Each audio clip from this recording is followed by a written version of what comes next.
I'd like to call this meeting to order. Board of Education for the School District of Baraboo for Monday, October the 26th, 2015, with roll call. Mr. Cummings. Here.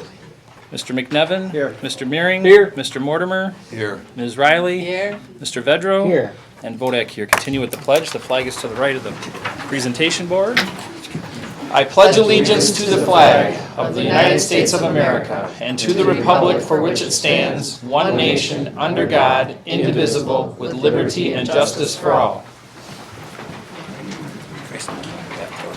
I would entertain a motion for the approval of the minutes of the October the 12th meeting as printed. So moved. Second. Motion by Vedro, seconded by Riley. Any discussion? Hearing none, those in favor, please signify by saying aye. Aye. Those opposed? Motion carried. Brings us to correspondence on the agenda, of which I have none. Mr. Meering. Yeah, I just had one piece of correspondence from Senator Erpenbach. It was regarding a possible bill that's been circulating around the legislature regarding the usage of bathrooms. So. Okay, thank you. Administrative correspondence? There was a letter that was included in your board packet that I won't take time to read, but I just think speaks to the high-quality staff members that we have and how responsive they are to our students' needs. So I'm very proud about that. And today we just received notice that officially we were one of 5 national winners for the 2015 Fall Play Positive Pledge, and that will be $2,500 for our Beryl Newman Stadium projects.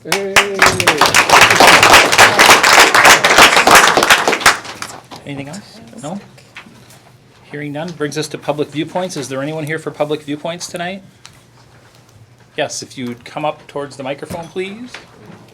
Good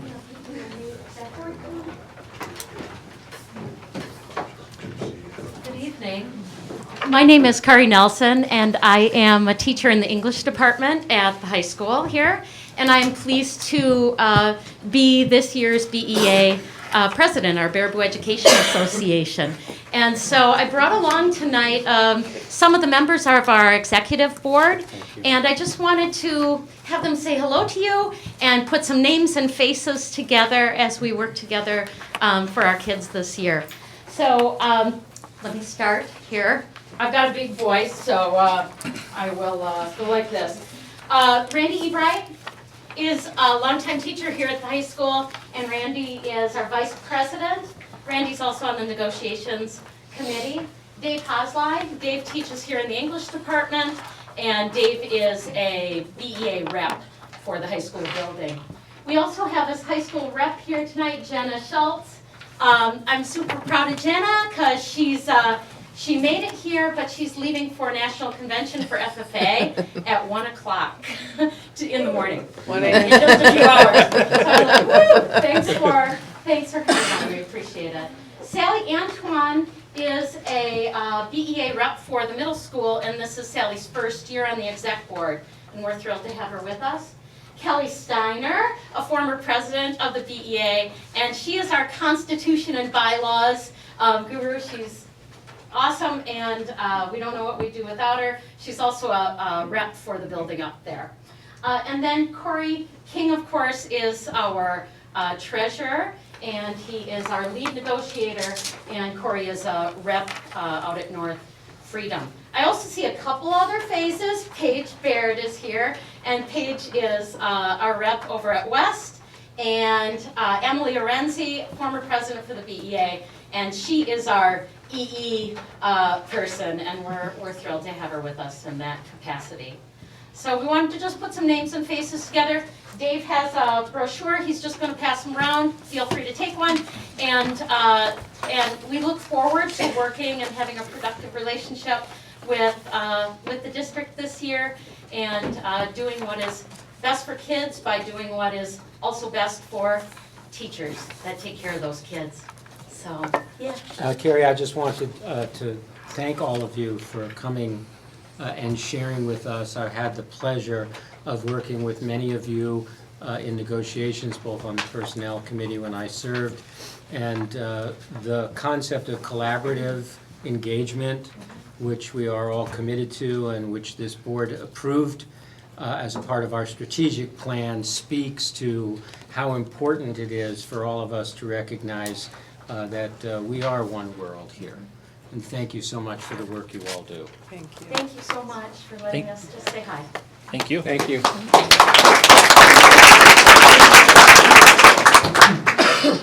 Any other public viewpoints? Any other public viewpoints? Any other public viewpoints? Hearing none, I'd like to move on to the portion of the agenda entitled Staff and Student Recognition. And first up, we have our high school literacy coach. We're gonna turn it over to you, Jackie. All right.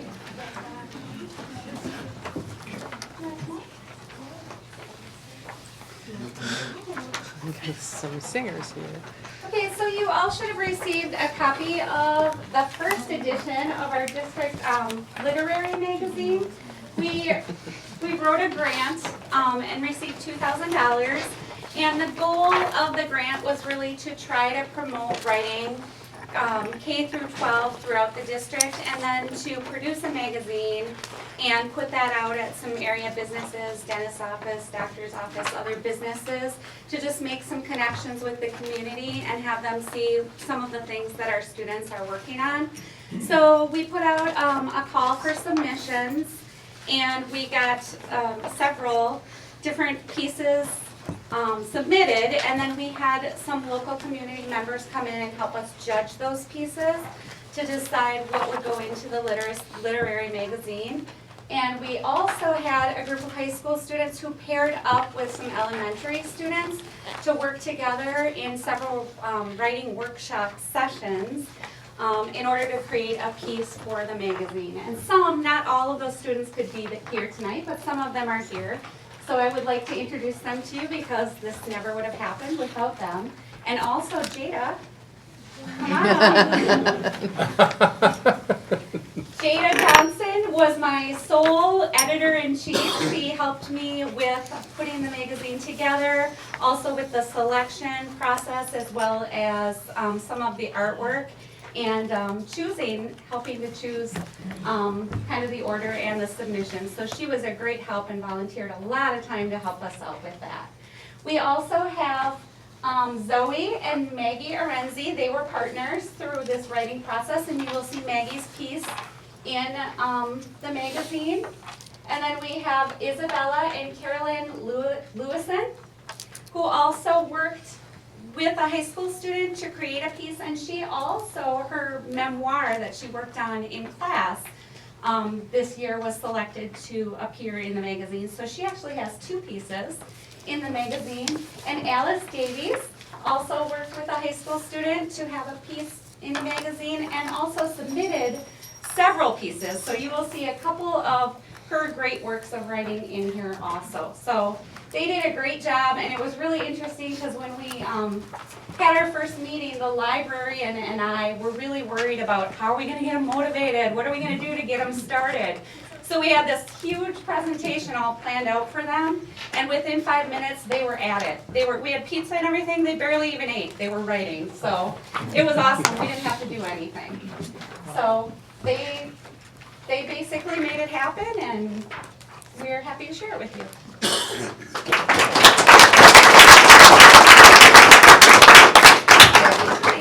Spearheading this effort, really appreciate you taking the time to do that. And I have an award here for each of you. I want you to wear this during your concert. Well, they didn't dress up for us. And if any of you want to say anything, if you want to share anything about your experience, you can certainly do that. It's really interesting to see how the growth from day one when we started, because none of us really knew each other, and for the girls and the other students to come in and show high schoolers that they've never seen before something that they're writing. Some of these were memoirs, some of these were hilarious stories that tangented off to random places, was just kind of the coolest thing to see. And see that there's still a lot of creativity circling around BHS and the entire Baraboo community, and I think that's what makes us really strong together, because we're all creative thinkers and we're all coming up with new ideas. Jackie, I just have a question. This obviously is a great project, obviously we got it through a grant. Is there, and a grant, it's like sometimes they say, okay, is this something that we can continue? We are talking right now about how to continue it, to put out a call for submissions again, second semester. Sure. And continue it more through the resources we have in the district. Yeah. This was actually printed by Minuteman, Oh, yeah. this first edition. So we're hoping it, through working with the art department, we can maybe keep it going, but just not have it published through Minuteman Sure. to save on costs. Sure, okay. And the other thing I guess I didn't mention is all of the artwork in here. You may be familiar with some of it because some of it was in the art show, but it's also student artwork because we wanted to make sure it was a literary arts magazine. So we wanted to share all the talented work of all the talented artists also. So Fantastic, and you have extra copies that we you do can have put. extra copies. Yeah. Please be sure that it goes up to campus to Buyu, that they have the Spirit Lake literary magazine. I'm sure they'd love to show them Sure. to side by side. Sounds good. Yeah. All right. Thank you. Thank you.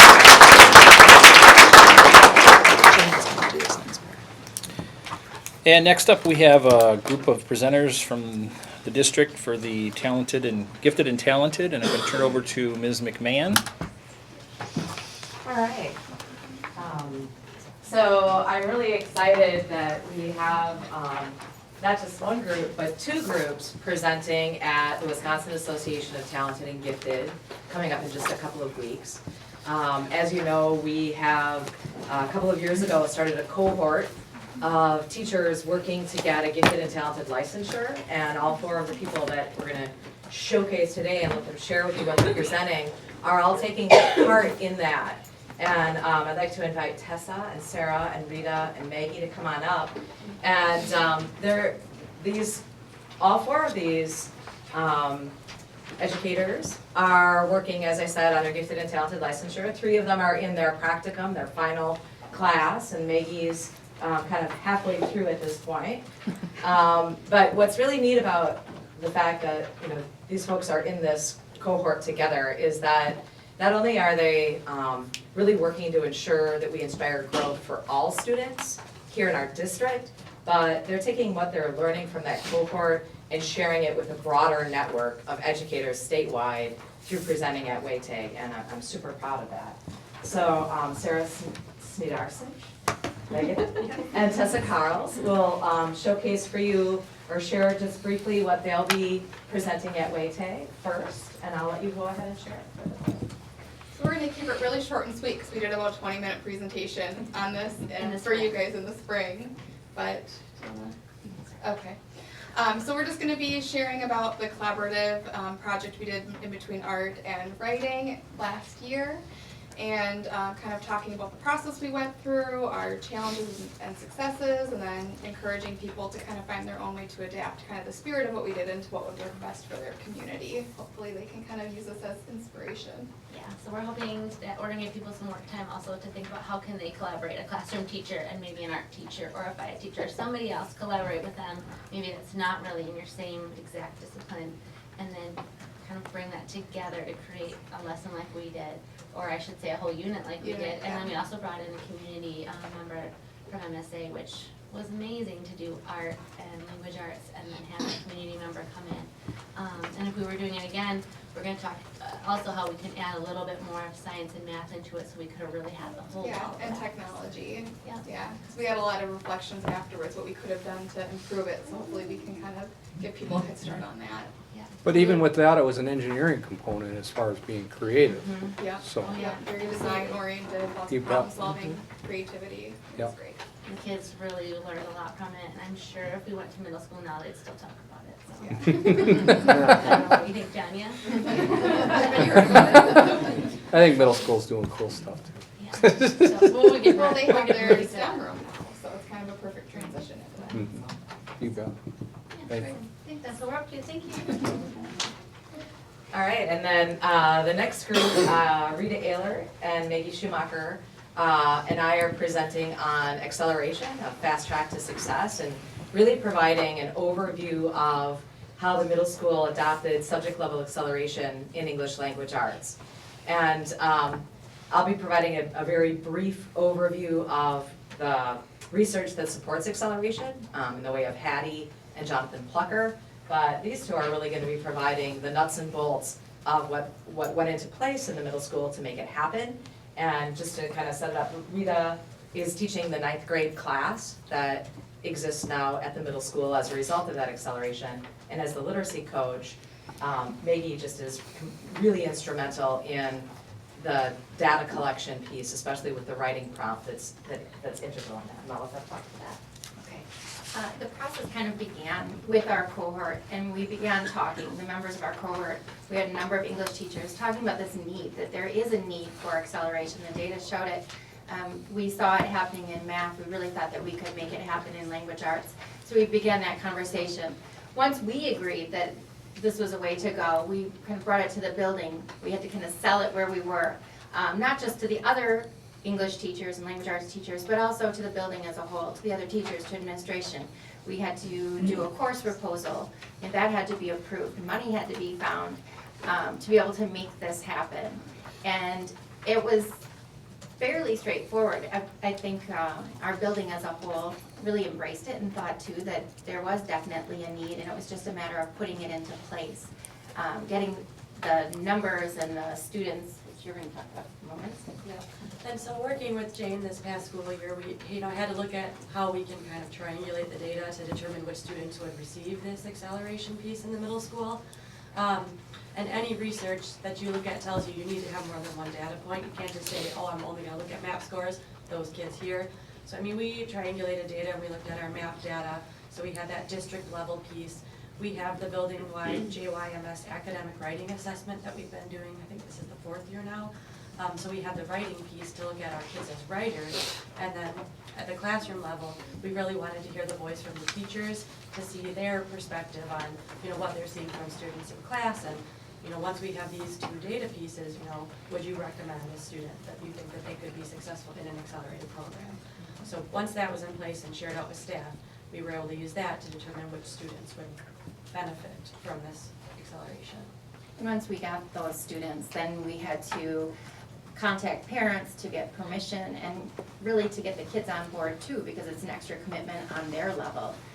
Acceleration, it's not easy. And this year we are actually compacting 8th grade curriculum with 9th grade curriculum. So there is additional work to this class. But again, once we did that, then it came to be a scheduling issue. We had to figure out how it was going to work within our schedule because there was some overlap in terms of students that would be accelerated in English or language arts and also students that would be accelerated in math. We had to make sure those things worked out, and they did, for the most part. Yeah. And we looked at, overall, when you think of this process, there's been challenges, and we had to look at the grading piece since the middle school and the high school are on different systems, on how that would work. And then we also had to look at the piece of policy revision for having just that course at the middle school. So we've embraced the challenges and we're running with it. There's been a lot of rewards as well. Grouping kids to work with their like-skilled peers is really valuable for them to make sure we're not holding them back and we're taking away that ceiling so that they can move on and be successful. So that's been really exciting as well. And just really engaging them in learning and making sure that they are challenged and that it's just not a day where they're stagnant. Yeah. How many students are involved? Well, in 8th grade, taking 9th grade English, it's 21 students, but we also have 7th graders that are taking 8th grade and 6th graders that are taking 7th grade English as well. So it's not just at the 8th grade level. Great. I just want to say thank you to all of you because not only are you doing amazing work here in-house, but now you're going to go represent the school district in a very public way about all the great work you're doing. And I hope that you're hearing the benefits to our students of their experience of participating in that cohort through the UW system. It's just really paying it forward for our students in ways that we can't even begin to realize quite yet. So thank you so much, Rita. Thank you. Dr. May.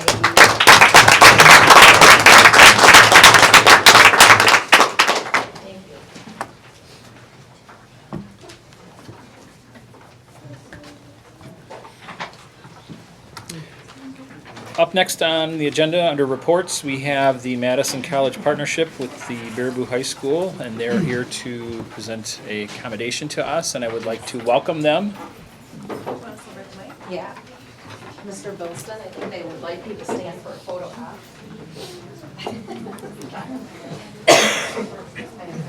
I'll take pictures, Barb, if you want.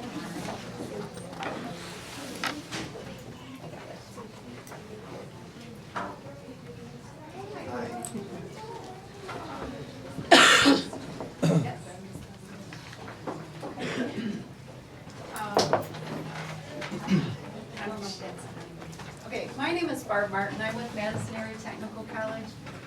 Currently serving as a student recruiter in our student development and success department.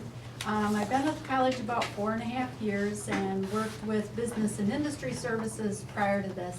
And my first comment to you all is congratulations on such an outstanding school district. I see that you have much to be proud of and much to celebrate. And what we're doing here today is to add to that a presentation in recognition of the U.S. News and World Report. We learned that your high school was chosen as the 44th top ranking high school in Wisconsin, as well as receiving the Silver Medal Award through the U.S. News and World Report study. And what that's recognizing is your excellence in preparing students for college level, as well as your internal testing. And what that speaks to, really what that means is that you all take a great deal of pride and professionalism and taking education seriously. And again, commending you all for your efforts. It serves your community in such a broad and very meaningful way, and so you're doing great work here. So, Shauna? So most of you know me. I'm just in a different hat. So I've been with Madison College about 3 months, and my role there is in the Current Employment Office as a student advisor.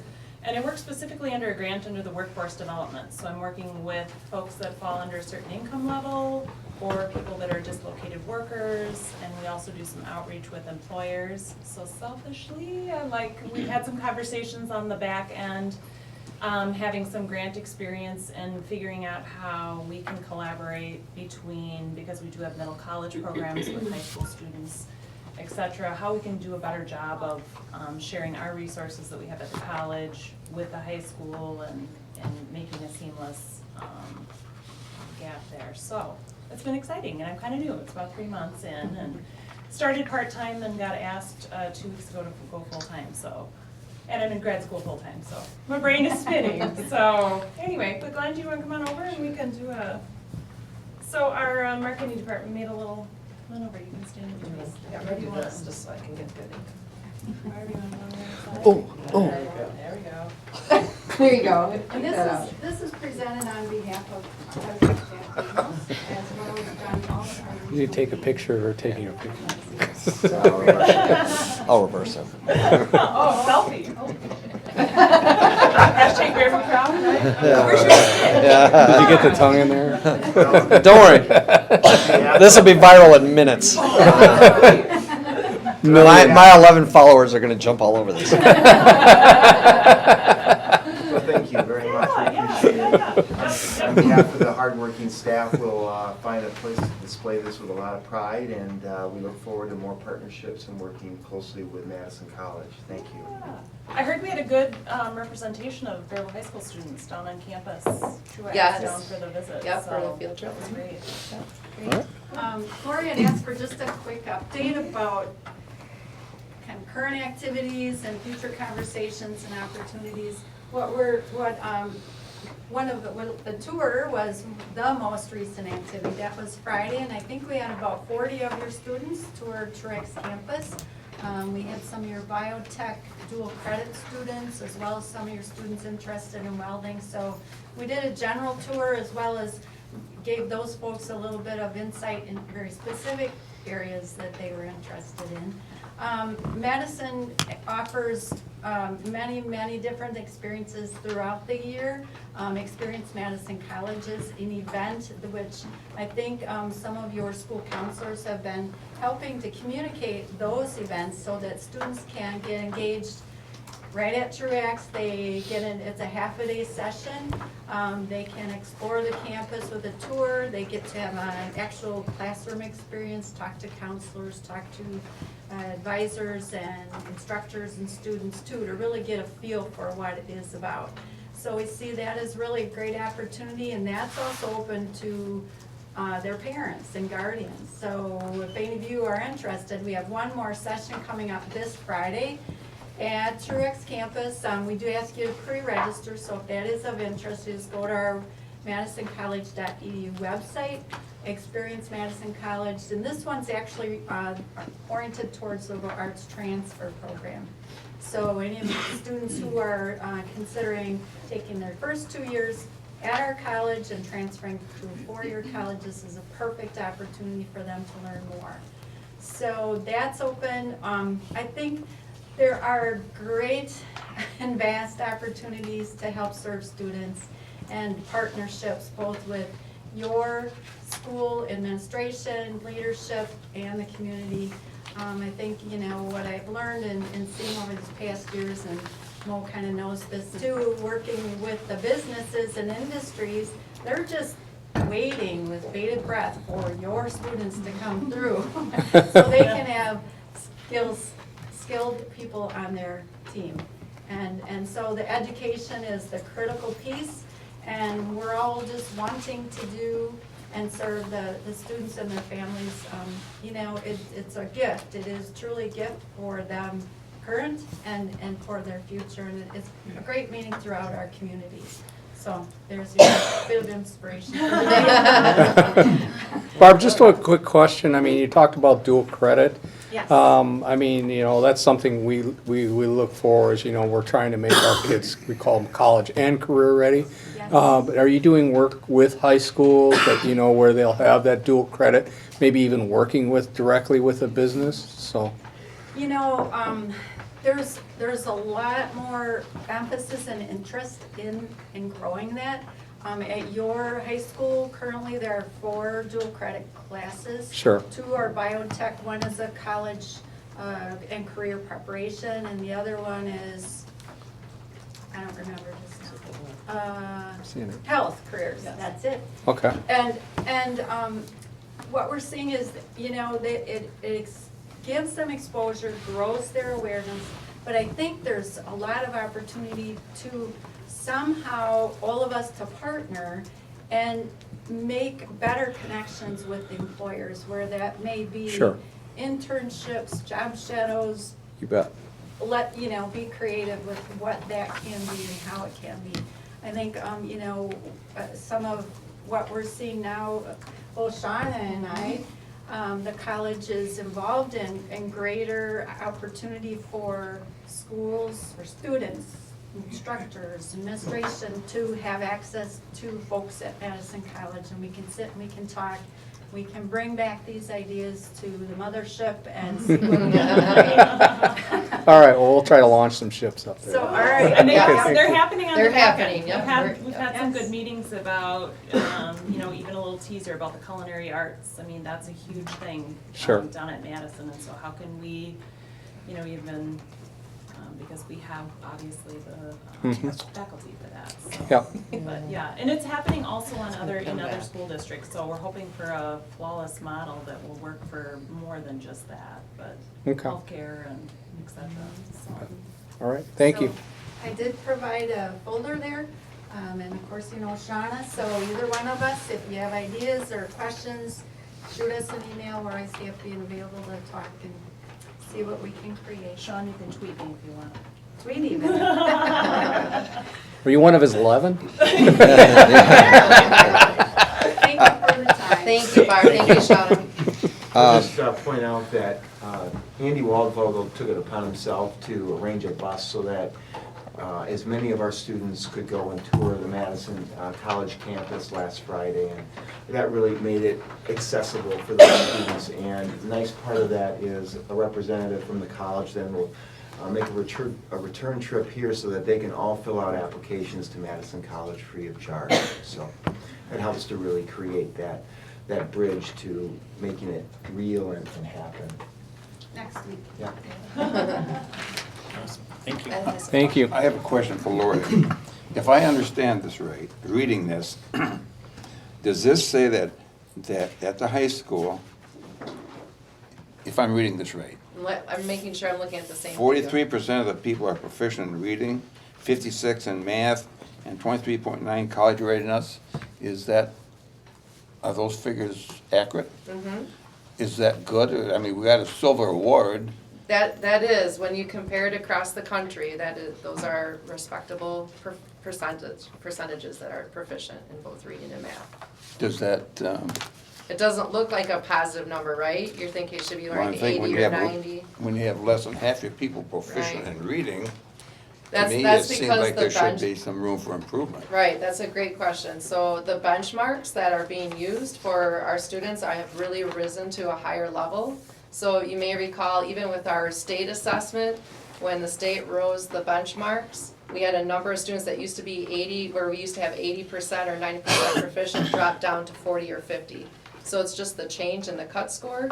I don't know if it's necessarily a change in the growth and progress of our students, if that makes sense. Well, I think it's very important to note that in all statistics, there's a variable that makes it look one way or makes it look the other way. And for some reason, that statistic has been applied to make it look like fewer students are achieving than have been in the past. So that's one thing that has to be taken into consideration. The second thing that has to be taken into consideration, which I think is even more important, is all of the work that we have been doing internally that documents each student's growth within the framework of their academic endeavors, whether that's a semester, whether that's a year, whether that's their career. We are following students and documenting the level of growth, which is much more important, I think, to demonstrate how our staff and our strategic objectives are being fulfilled. We are really addressing individual student needs at exactly the area that they need some support, and our staff should be recognized and complimented for that. Then I assume the tests that we take for our students are not international tests, where we can't compare our students with other countries to come up with these figures. I mean, what would other countries, my question I guess is, how would, say, China or Japan or compare to us if we gave them the same test? But we haven't done that, have we? Right, yeah, that would be hard for me to answer. There are definitely, organizations across the country that tried to draw comparisons between the progress of United States students with students of other countries, but I wouldn't be able to answer that question with this particular assessment. Not with this assessment, but there have been attempts, and the research seems to suggest that in China, for example, where students are unlike our system where we accept and educate all students, in other countries there are various kinds of cuts. And so many of our students, or at least the documentation that compares students to students, are not apples to apples. One thing I highlight, because I think the question that you ask, Ed, is one that's a pretty common question when you look at those percentages of proficient or advanced.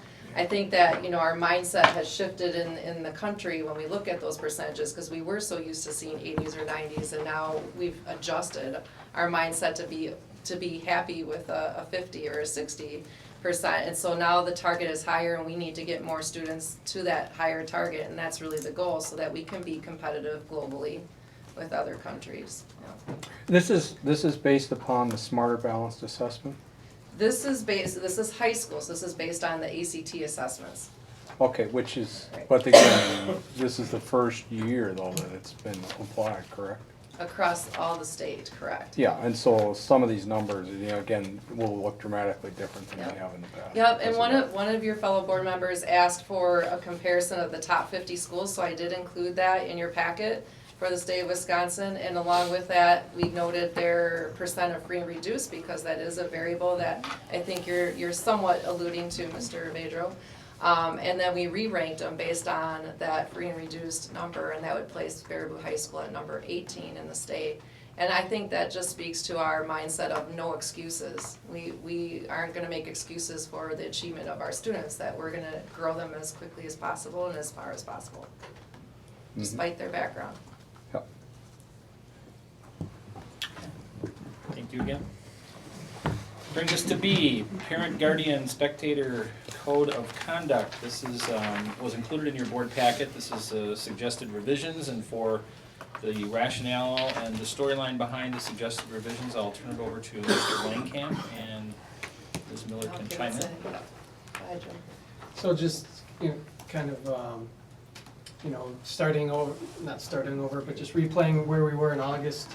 If you remember, this code is really created using a very collaborative process. We met with students, parents, and coaches, and I think even the coaches would probably tell you, and it was my opinion, that really the valuable information and insight came from the students and the parents, and it was a great part of the process. Really appreciated their contributions. So, as we looked, and the fall came, and had, the fall season to reflect on things and take feedback on the code. Just like with most things we do, we're looking for ways, how can we improve what we do, and how can we make things better. And I think at the same time, though, keeping in mind, again, what the students and parents told us back in August of what was important in the code, and keeping the spirit to the code. So that was, those are things that we kept in mind in terms of when we looked at this, and again, how can we revise this or improve it and keep in the spirit. So, I would say we had a great fall season with regard to sportsmanship. And I had said, even back in August, 95% or maybe more of our crowds are fantastic. Our challenges with regard to sportsmanship are no different than any other schools. When I get together, I think I said this in August, when I get together with other athletic directors at monthly meetings, we share similar stories, and again, our community is the same as just about anybody else's. But again, I thought it was a very good, very positive fall season as far as that goes. And then lastly, so moving forward, what we'll do after we look at the revisions tonight and moving forward, I'm going to reconvene the original committee that met to draft this, and share with them some of our thoughts and revisions and why and all that. I think it's important to communicate that to them, and again, if they've got questions or things like that, but just meet as a group, and then next Monday will be our winter sports parent meeting, and we'll communicate any kind of revisions up to the whole group at that time. So our intent is to be responsive to some of that feedback we received throughout the fall season, and just to maybe highlight some of the things that we've tweaked, so that, because you might be looking at going, what's really different? There's not a whole lot different. We just altered some of the words. Instead of being a parent fan code of conduct, we've changed it to parent, guardian, spectator. And I think the focus is really on, we want to be able to expect conduct at our events. Fan has a larger connotation, so it's a semantics thing, but it's important as we move forward. Everything that you see in the code is based on what can be monitored at events in terms of conduct. And the only rule or guideline or piece of expectation that we removed from the original code of conduct was a guideline that was specific to conduct on social media. And that's just something that's really difficult for us to monitor. So at this point, it's not something that we felt that we should include. And in addition, we added language about the fact that the code of conduct, the spirit of the code of conduct, is to create teamwork, a sense of community and pride in the Baraboo family. And so we added language at the bottom that this is a code of conduct for our parents and spectators, but we also have a code of conduct for for our student athletes, we also have conduct that's expected of our coaches. And so together, we all are hoping that we can work together for great sportsmanship moving forward. Move to approve. I'll second that. We don't have to second, Oh, we don't have to approve it? but I appreciate your, Yeah. Enthusiasm. Yeah. Your support. Just moving along, Mr. Chairman. There's just one more thing I'd like to add. If you watch some of the criticism that we had some at the beginning of the school year. There were comments made about the, constitutional rights and limiting freedom of speech. And I just want to assure you as a board that this has been vetted with our attorney and we stand on strong foundation with our code. Well, I mean, and again, I believed in it when I first saw it, and again, nothing that I see in here detracts from the fact that we want to be a positive community. We want our experiences for our co-curriculars to be positive, and I believe that this document will continue to drive that, and I fully support it, even if we don't vote on it tonight. Yeah, well. thank you. Thank you, Jim. Yes, thank you, Jim. Up next, we have, under reports, letter C, an enrollment update, and for that, I'm gonna turn to Jeff and Lori.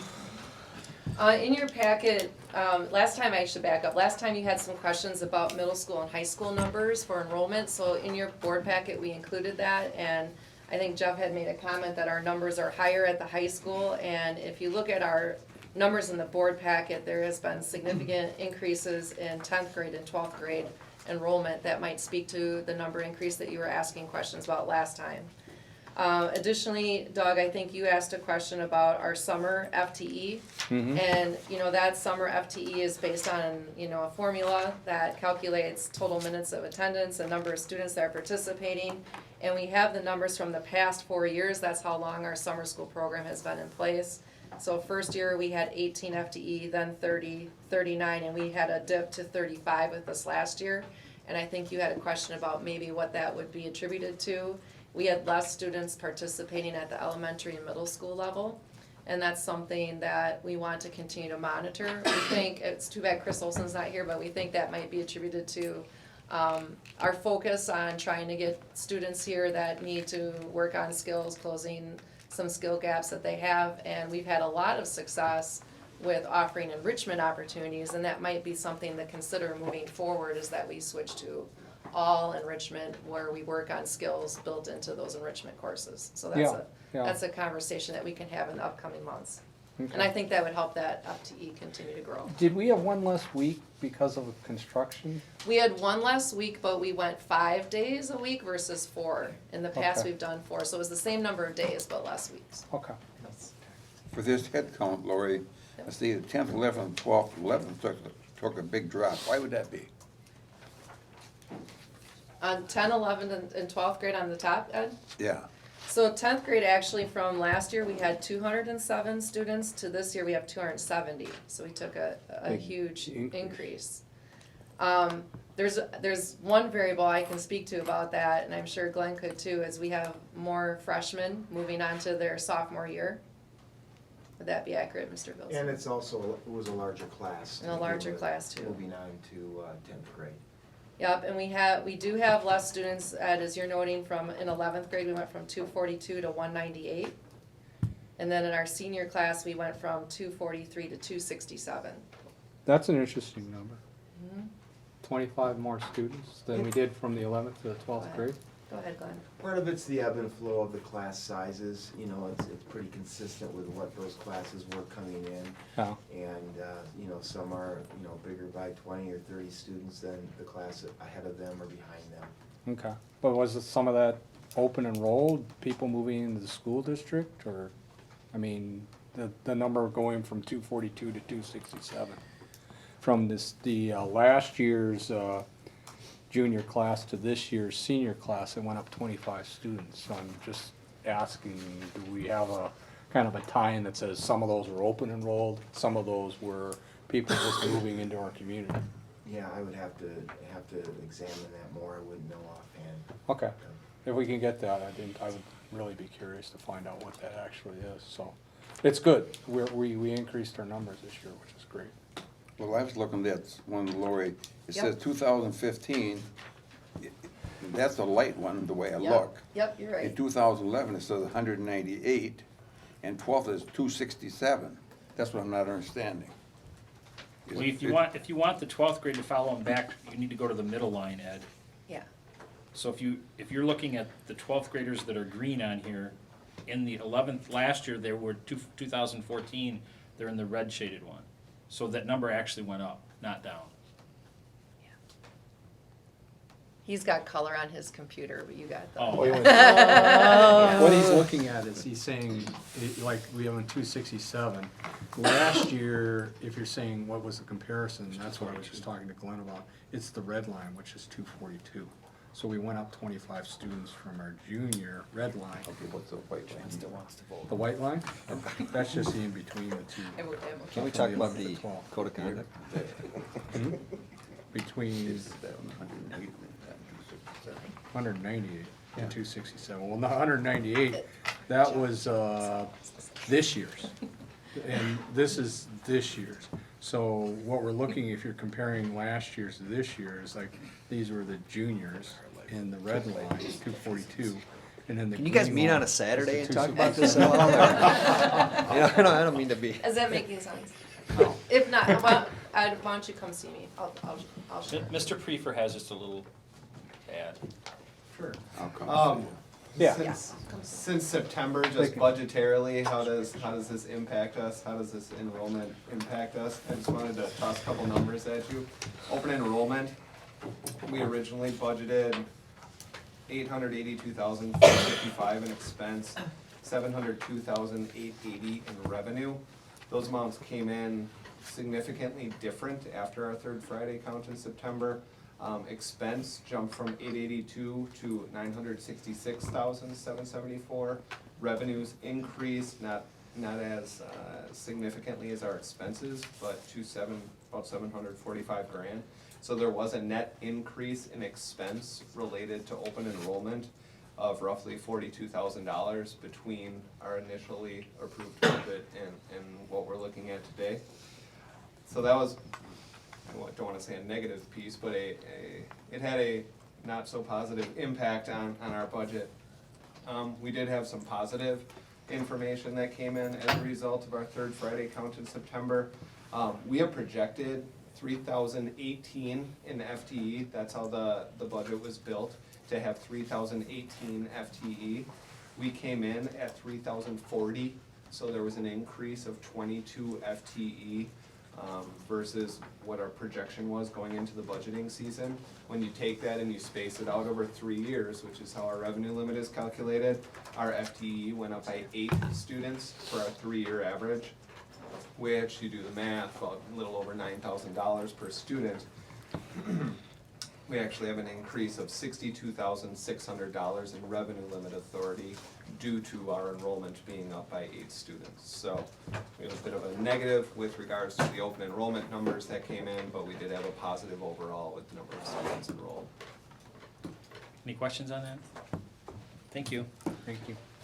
Moving along on the agenda to continuous school improvement, and we have with us tonight Liz Goulden, who is the teacher at GLW, and she's going to walk us through what teachers go through for educator effectiveness. Perfect. Thank you. Good evening. Yes, I teach kindergarten at GLW. This is my 11th year. And I'm here tonight to talk just a little bit about the first steps for teachers with our educator effectiveness teacher evaluation system, so you can get a good picture, and I'll even be sharing some of my own goals with you, so hopefully you can, really get a concrete idea of what it looks like. So first, I just wanted to talk about the new, most improved part of EE this year is the creation of Booscape, which is our new computer interface that teachers utilize. And Damien Beth, who is our new instructional facilitator this year with Teresa Lean, created this, and he is not here this evening. I wish he was, because he really deserves a lot of praise for what he did here. Teachers are finding it very user-friendly, intuitive. One of my favorite tabs within the new program is probably under updates and questions, and there's all these how to use this tab, how to use that.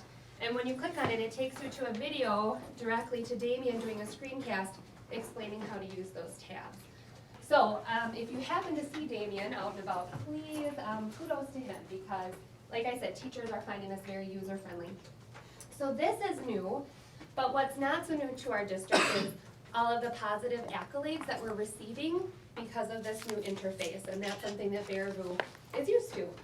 Because this interface is drawing attention to a lot of other districts that are very interested in it, along with the DPI. In fact, some are even using very similar formats and things like that that look very similar. So again, kudos to Damien. So the first step for educators is to perform their teacher self-review. I didn't pull up my very own. I'm sure you'd love to see how I ranked myself in all these areas, but I decided to pull up a blank one for you. But what a teacher does is it goes through, or a teacher would go through each of the Danielson Framework components and kind of see, how do I feel I'm doing in these areas? And then they can rank themselves either an unsatisfactory, basic, proficient, or distinguished, 1, 2, 3, or 4. And then it also allows you a space to complete a rationale why you decided to give yourself that score. Once that is completed, then you kind of sit down as a teacher and think, where are some areas that I'd like to grow? Improve my teaching practice a little bit. Maybe some of the areas that you scored yourself a little bit lower. And you create a professional practice goal, or a PPG. So, again, I am very open, so I thought I would just share with you what my professional practice goal is this year so you can get an idea of what it sounds like. So mine says, I will explore the management components and the practice of personalized learning with colleagues so that I can provide students the opportunity to take a more active role in goal setting and monitoring their progress with my guidance and support. Everything in kindergarten is with my guidance and support.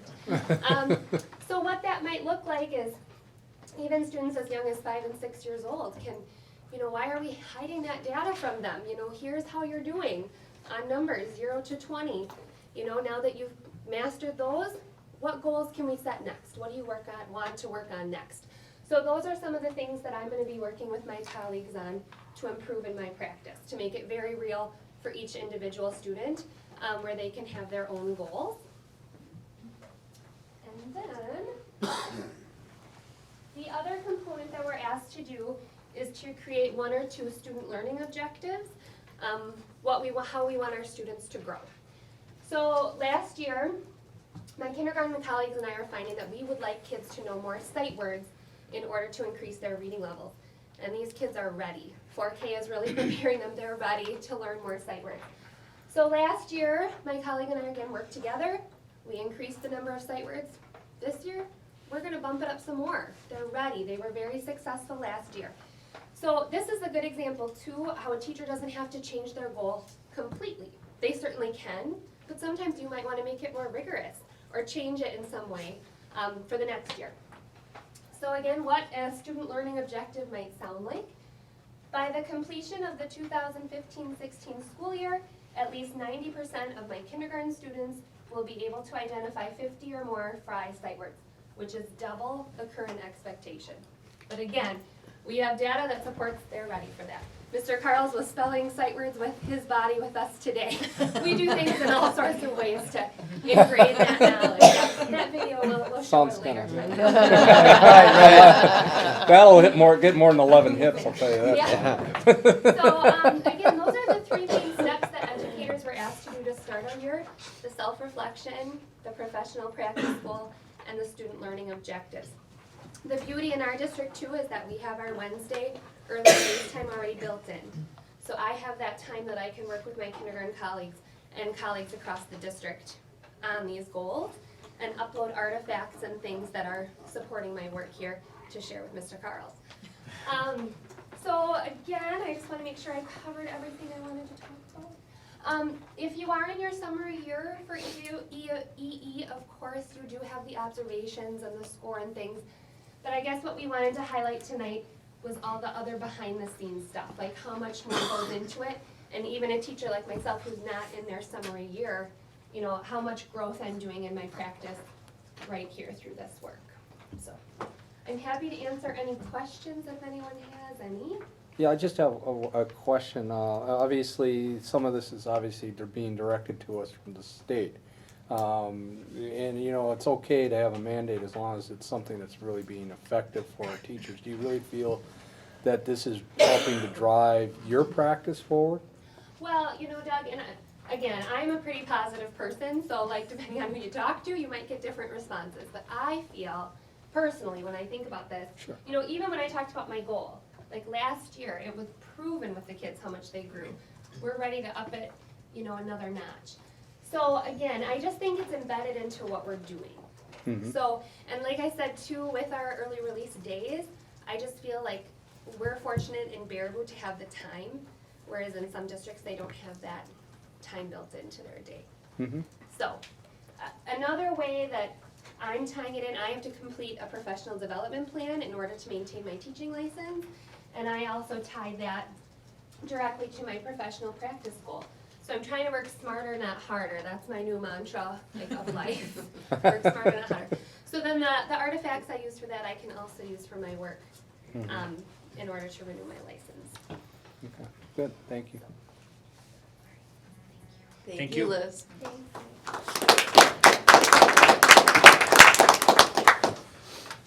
Brings us to personnel recommendations. Included on the agenda are the approval of 3 long-term subs: Tom Steinhorst, high school physical ed; Chris Siebert, high school math; and Ginger Daly, Al Bierman, grade 1. Entertain a motion for the approval of those 3 long-term subs.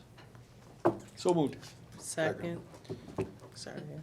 Motion by McNevin, seconded by Mortimer. Any discussion? Hearing none, those in favor, please signify by saying aye. Aye. Those opposed? Motion carried. Brings us to new business, and under new business, first up is the approval of disbursements. Mr. McNevin. Move to approve.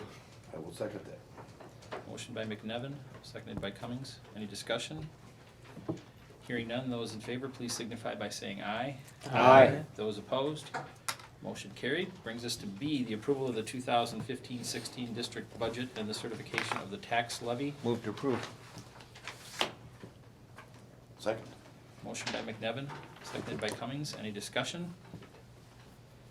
Hearing none, those in favor, please signify by saying aye. Aye. Those opposed? Motion carries. Brings us to C, the approval of the employee handbook changes, health insurance premium contributions. The background was included in your board packet. We do have the ability to answer questions if anybody has any questions. That came from the handbook committee, that recommendation to the full board from the handbook committee, and there was quite a bit of discussion at the handbook committee level. Move to approve. I'll second that. Motion by McNevin, seconded by Meering. Any discussion? Hearing none, those in favor, please signify by saying aye. Aye. Those opposed? Motion carried. Brings us to D, the discussion of the student and exchange visitor program certification request and process. And for that, if there is any additional questions, I should I'll turn it probably over to talk Ms. about Miller. it. We have a family that has come to the Baraboo community from Vietnam and is looking to have one of their students come to us from Vietnam and do all 4 years of their high school education here at Baraboo High School. In order to do that, our high school has to go through a process that is facilitated by the Department of Homeland Security and U.S. Immigration and Customs that certifies Baraboo High School as a school that can accept students that are on that type of visa to earn their education here. And so what I would like to do is just kind of gauge your interest. If you have a desire to do that, what it would allow us to do is not only welcome this student, but any other students in the future that would like to participate here from another country. There are about 15 schools south of us that are certified to do something similar, most of them in the Madison area. The process would cost us some time. And it would also cost about $2,300 to go through the application process. I'd be more than happy to bring more details if it's something that you're interested in. I just didn't want to spend a whole lot of time tonight if it's not of interest to move forward. Does she speak English? I have no idea, but when he or she were to come to the country, all the education would be provided in English. Well, I think we should look into it for sure. This is an opportunity for our students, obviously for this child. Cultural exchange and growth that, can can stimulate all kinds of life changes. Yeah, I'd love to see us. And I'd like to do, again, if we were gonna have further discussion on it, where is this actually fitting in with the other exchange programs that we're already involved with? Right, the difference is like for AFS or for like our Rotary Exchange, those are 1-year commitments. This is, the student actually receives their entire high school education here, so all 4 years. Okay. It's called an exchange program, so we're sending a student to? Nope, I it's not used an that exchange, too. yeah. Sorry, That's okay. But it says exchange visitor program. Right, right, it's called the Student Exchange Visitor Program, but there's not an exchange like our student goes for one of their students. It doesn't work that way, like an AFS exchange would. Okay, I mean, I think we need to have further discussion. I mean, Right. again, not only on the ramifications, obviously the benefits, there will be benefits to our students, but what potential maybe higher costs that may be entailed, because again, you say we may have a student that may have issues with English. No, I didn't say that. Well, I mean, I don't know that. Yeah, Or do we not? Is it, We we do know that for sure. we do not know that for sure. Okay, and that may be something that we need to consider in this case, and again, is a greater benefit this could be, there could be some additional costs that we could incur as a result of that. Okay, so that's why I think we need to know, need more. More details desired? Yeah. Okay. Yeah. Policy committee sounds like a great place to send it. I don't know about that. I think agree. that's a finance committee thing, but. I'm just saying. It's like a financial You're issue just to me. saying, though, yeah. Well, if you guys need the money, just let us know, but otherwise, talk about it all you want. Okay, and then again, that it probably is true, that we need to maybe have policies in place for that. See? So, yeah, I can agree with you sometimes. See what you started, Sean? Right. Running amok without policies is never good. No, we don't want that muck happen. Brings us to E, the approval of the transportation contract addendum. It was included in your board packet. I don't know if anybody needs any additional explanation. I just Otherwise, I'd moved to entertain a motion. I did. Second. And a second. Having a The motion only from question- McNevin. Hang on, yeah, hang on. Having a motion and a second. Okay, questions? Okay, the question I have, is this pretty standard? That when we have these type of arrangements, that there's this little bump up that'll occur? In terms of, is it standard, I would need to double check that, I'm not certain, but it's what's in our contract. The one thing I will say is, if we were to go back and add routes next year, say we have 29 routes right now, if we had to add an additional route and go to 30, I had it written into this addendum that our price would then decrease back down by 2%. Okay. So it'll work both ways. If we're increasing Well, it would decrease routes- by 1% because you'd only had one route. I'm taking the 2% was 1% per route. 2% per route. Oh, 2% per route, okay. Yep. But in the end, our costs are reduced, because we have fewer routes. Correct. Well, he can explain that.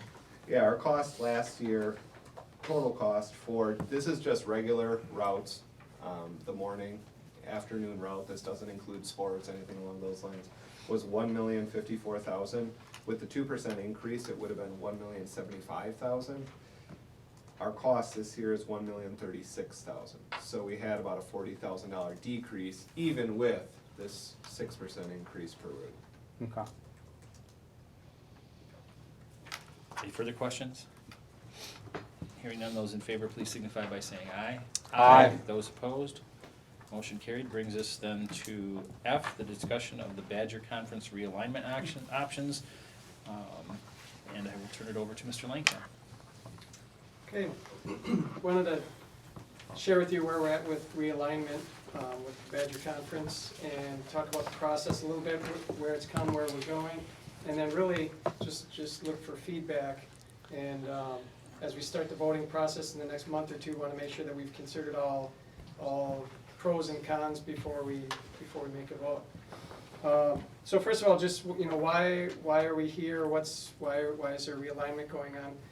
It really starts, the WIA took the southeast portion of the state, the Milwaukee area, and realigned that area of the state.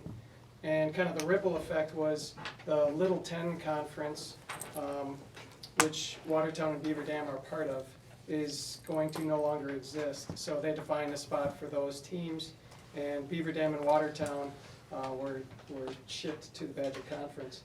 So that piece is underway. That was approved in early October by WIAA. Now we're in the middle of a 40-day window where any school, again, in the Milwaukee area could appeal and try to crash the thing, or, you know, get some other plan going, or something like that. But every indication we've gotten is that Watertown and Beaver Dam want to come to the Badger North, and we in the Badger Conference are certainly welcoming them.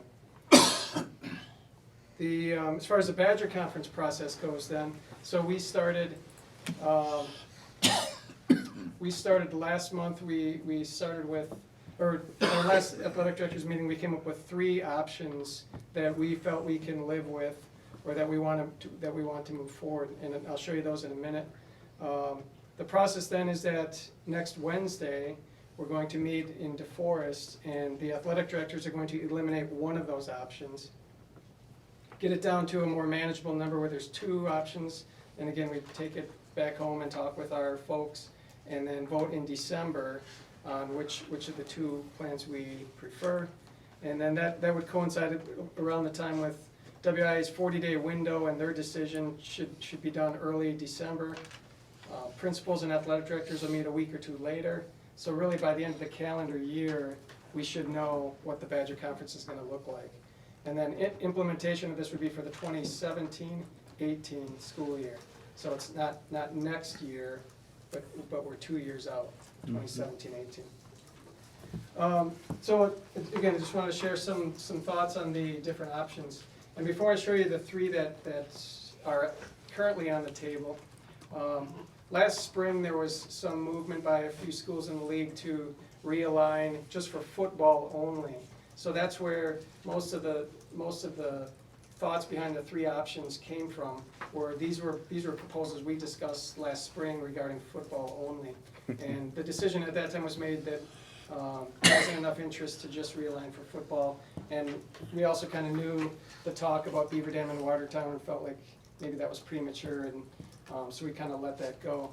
But going back to that discussion, one of the 3 options we talked about at that time was a strict big-small divide. And that's not in your packet, but I wanted to show that to you here to show you what that would look like. If you divide strictly by big and small, we are the smallest big school. And that's okay. I mean, somebody has to be that one. And actually, you know, one of the things we talked about last fall or spring with just football is, as a football-only conference, the group on the right is probably just as good as the group on the left. And we said, you know, for schools that were struggling and they wanted some help to try to be competitive, you know, again, the Monona Groves of the world, Reedsburg, Mount Horeb, are just as good as as Waunakee, DeForest, and then pick your third one, Milton, I guess. So anyway, that wasn't, when I look at that, that's not my issue. The problem I had with this was, and what I've been communicating to the conference, you know, really ever since last spring, is we really need to be in with Portage, Sauk, and Reedsburg. And again, it's not so much, I mean, competitively, obviously, that's a great match for us too, but you know, we're surrounded, you know, 15 miles each way by 3 schools, and it would be silly for us to not play those twice a year in basketball and baseball, and have those games count for something conference-wise. So anyway, this was the one that's so far off the table. Hopefully it stays off the table. And again, that was my thoughts with that. Again, I don't mind I think we could compete with those other ones, but geography and rivalries and state feeds and things like that. So that's option 3, correct? That's actually option 0. I was just showing you one that was talked about last Oh, spring. okay, that was not even the And year. a couple weeks ago, we Okay. took that one off, and I'll show you what we replaced it with. Okay. So the other ideas, option 1 is probably the simplest. It keeps the status quo. Takes our existing Badger North and just adds Beaver Dam, and it takes the existing Badger South and adds Watertown, and again, keeps everything the same. So for folks that like things the way they are, that's probably the best option there. Option 2 is what came about at our last meeting. This is what replaced the big small in terms of our 3 potential options. I think it's kind of an outside of the box thought, and it's splitting up into 9 and 7. And part of where this came from, Monona Grove, if you remember that big small list, Monona Grove's in the small group. they actually want to play with the big schools. They want to play with the Wanakees, and they're just geographically and everything, they want to play Stoughton and Oregon and schools like that. So they, in fact, last spring, one thought was they would take our spot in the bigs and we would take their spot in the smalls. But again, that was history. But so anyway, so the 9-7 split, and I'll just tell you my thoughts right away on that. I like this for football only, and the reason I say that is because football is obviously different than all the other sports. You have to qualify to get to the tournament, to the playoffs. Currently, in our leagues, we have to have a 500 record. We have to go 3-3 to get into the playoffs. If we go to an 8-team league and an 8-team league, now you have to go 4-3. You have to be above 500 to get in the playoffs. With this split, again, you're only playing 6 games here, you're playing 8 games there. Again, you just go 3-3 and you get in the playoffs. Here you just go 4-4 and you get in the playoffs. So the big schools actually have 1 extra game to try to get that 4th win. And, we have to just keep doing what we're doing, 3-3 gets us.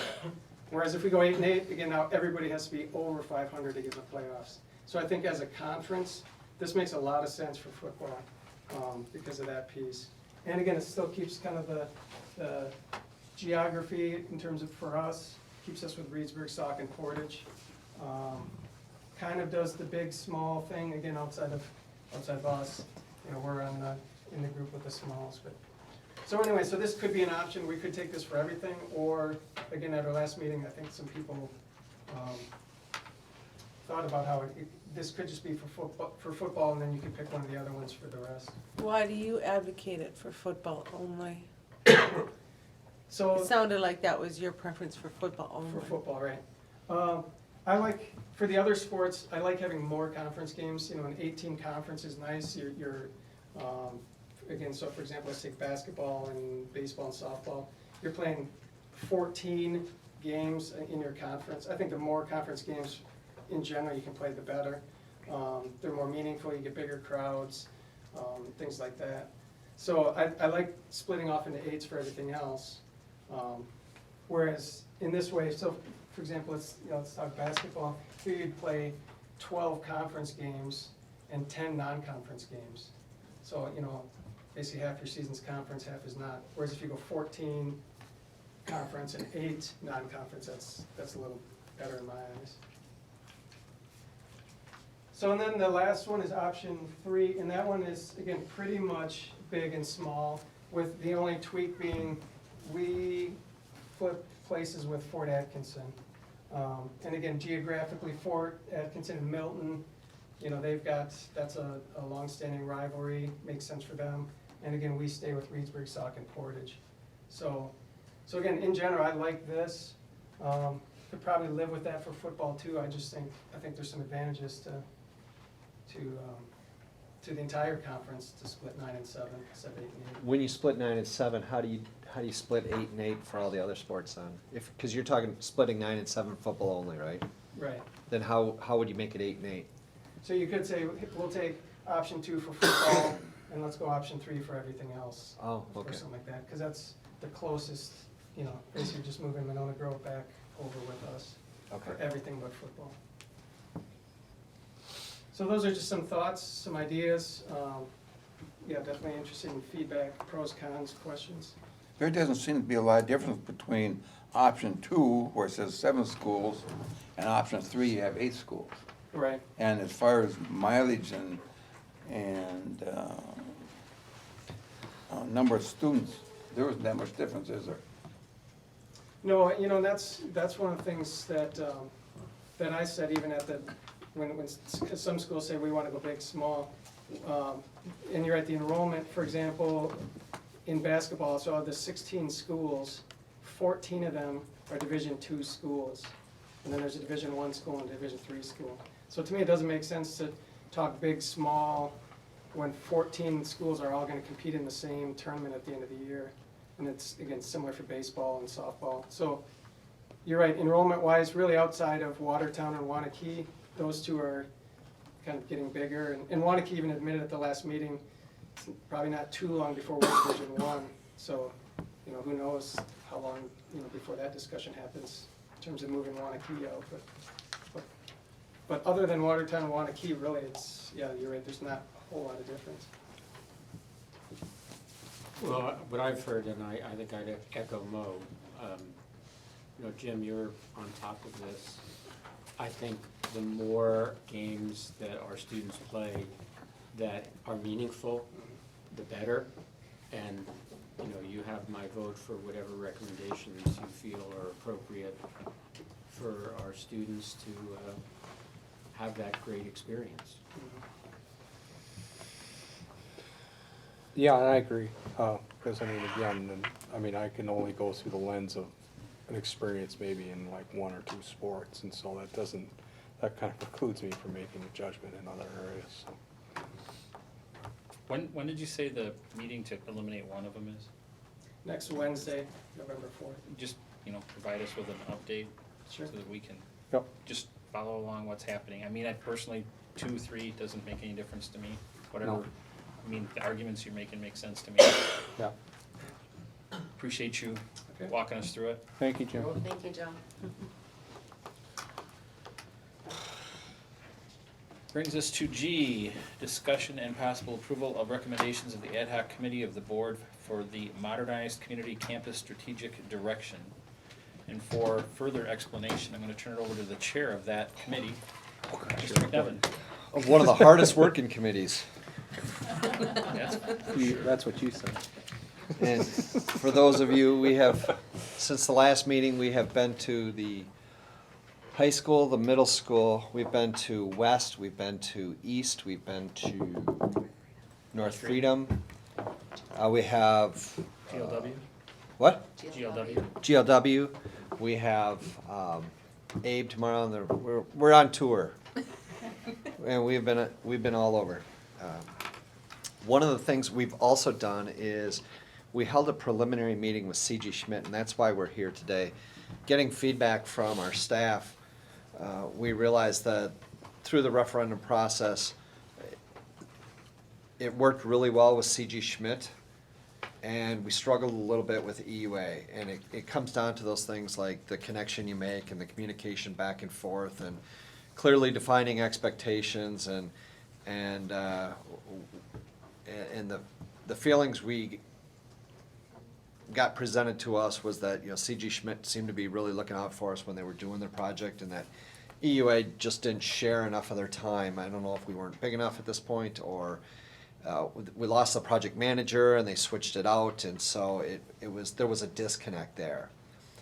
And the reason why we did it is we had EUA engaged first last time. We approached them, we particularly wanted Kit Daly because of her experience in communicating referendums, organizing that effort and seeing it through. We sought her out, and she was actually with Baird the first time around, or she started out as a representative at Baird, and EUA had picked her up before we could go any further. So we then had to contract with EUA to get her services, and along with that comes the architectural services. And if you remember, we kind of made that contract with EUA for the pre-referendum services and planning, and then they came back to us and said, hey, we think a general contractor is key to bring in at this point.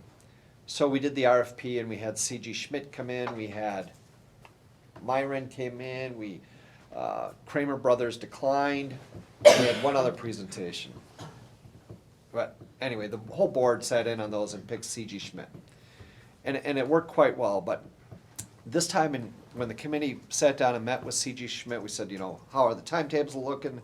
Is there anything else we can do? And they said, yeah, we can be the general contractor in a design build. Before we had an architect contract, we had a general contractor contract. And there were two separates, and we had finger pointing and who was supposed to order the furniture and when was this supposed to get done and whose responsibility is this, and we got lawyers reviewing contracts trying to decide who said what, where, when, why. We're looking at, and the three of us like the approach of a design build with the general contractor.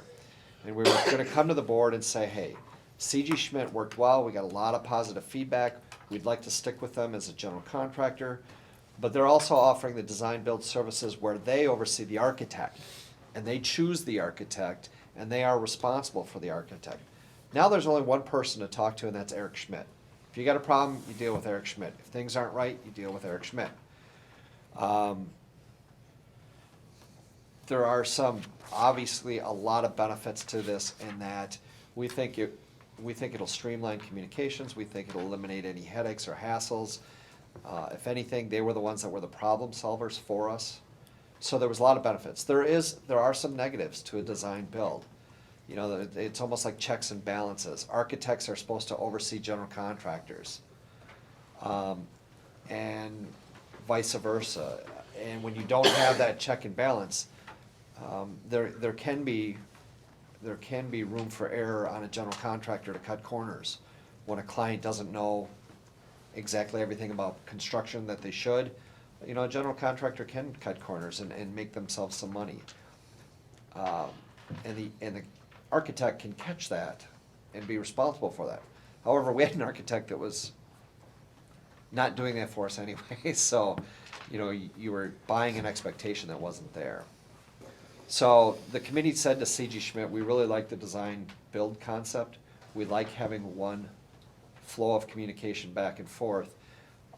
We want to find out what it would take to get us through phase 2 to the referendum with just using you guys. And they said, well, in all likelihood, we would probably hire EUA again.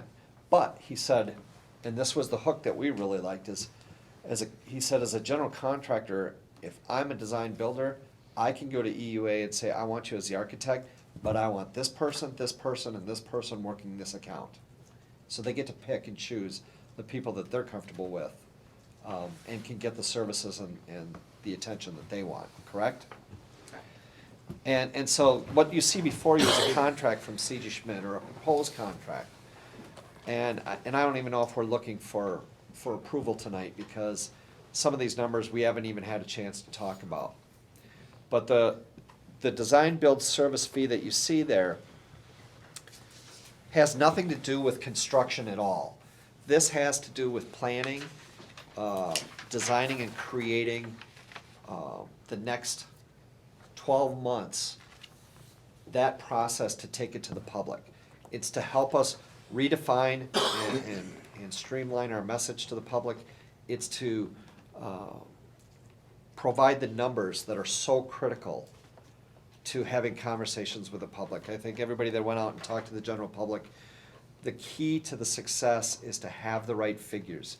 You can't say, well, we think it's going to cost $12 million and have it come in at $14 million. The accuracy of the numbers is critical. If we're talking about replacing an admin building, we can't say that it's going to cost $800,000 or $900,000 to fix the building, and somebody comes along and says, no, it isn't. It costs $50,000 to fix the building. So you need those kind of accuracies. You also need the conceptual design so that a general contractor can tell you with certainty that based on this approach, it would cost this much. And so we will need these services in some form or fashion moving forward. There are other options than this, but the committee and joint-in committee members really seemed happy with this approach.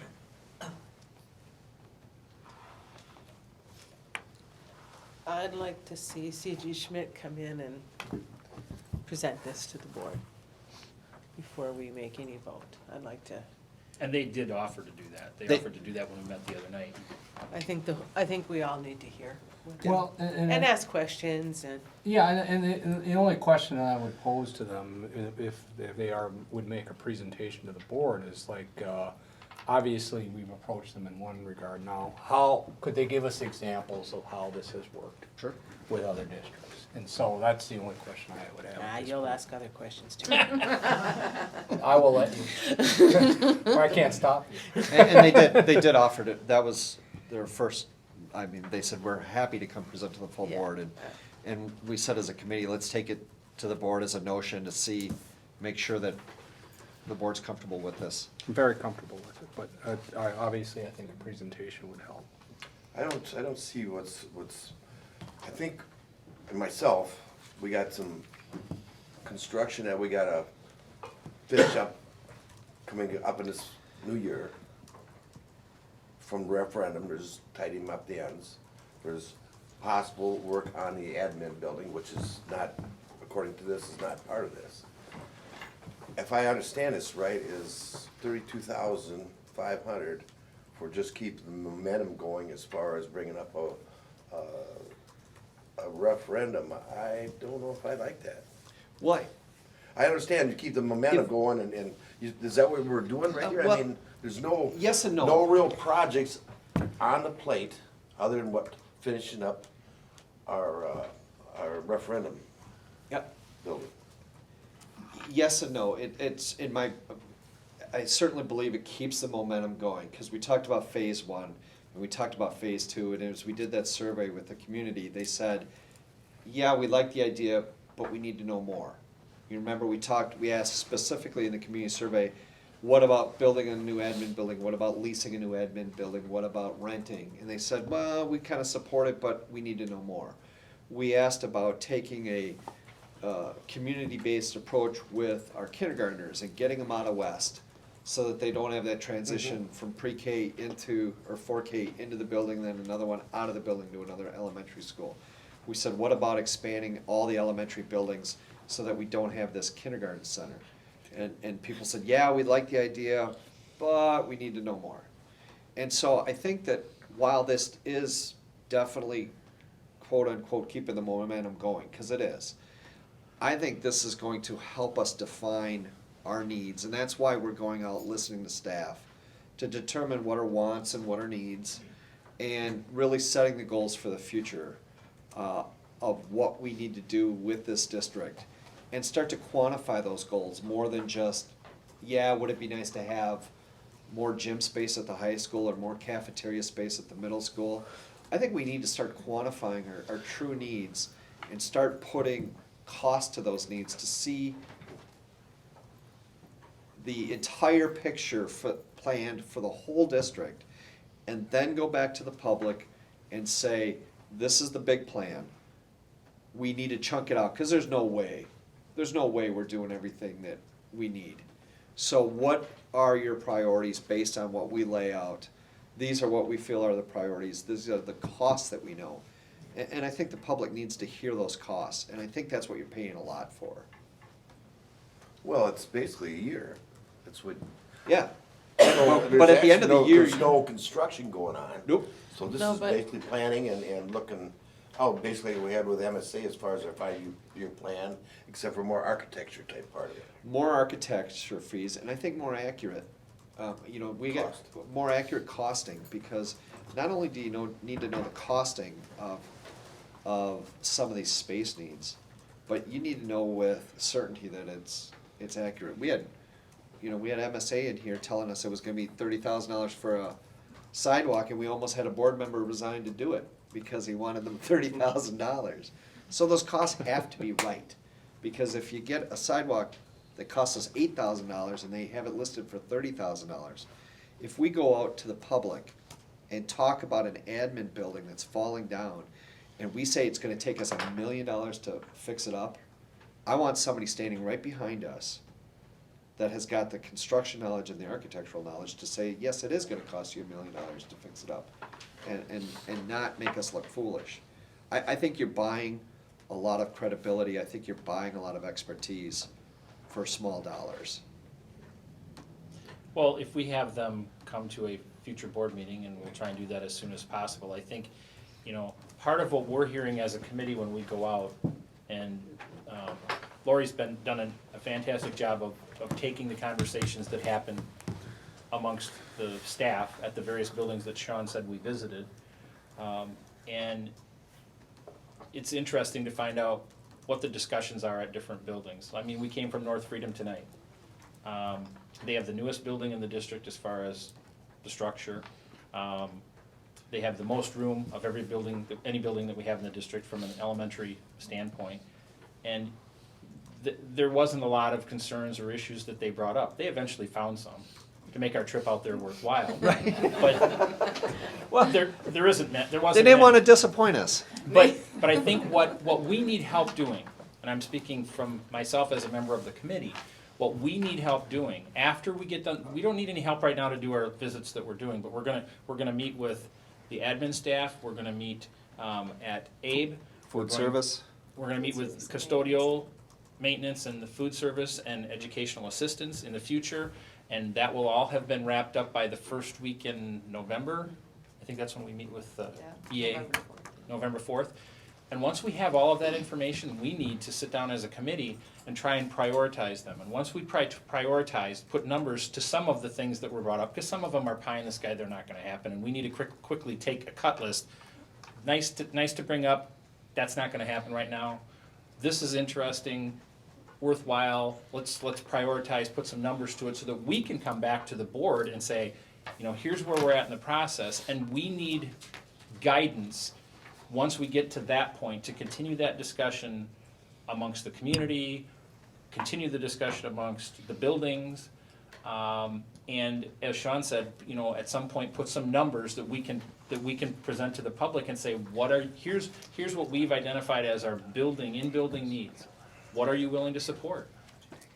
That's what we need their help to do. And to do that legitimately, you've got to have somebody that says, all right, here's what you're contemplating doing. You want to ask the question to the public about it. Here's what we think it's going to cost. We're not in a position to do that on our own. And I think if they can provide some examples of what they provide services in a phase 2 of a project, which is technically what this phase is, it would make more sense. And, you know, as a committee, I don't even remember where we were the last week because we've been to so many buildings. And I missed one. I wasn't at all of them. But that was the 4-hour one. Pick that one good. I just think it would help Gary, and we'll have him come in, and I think it's very important that everybody that the board is 100% behind the idea, and whatever we need to do for everybody to get there, we'll try and make happen.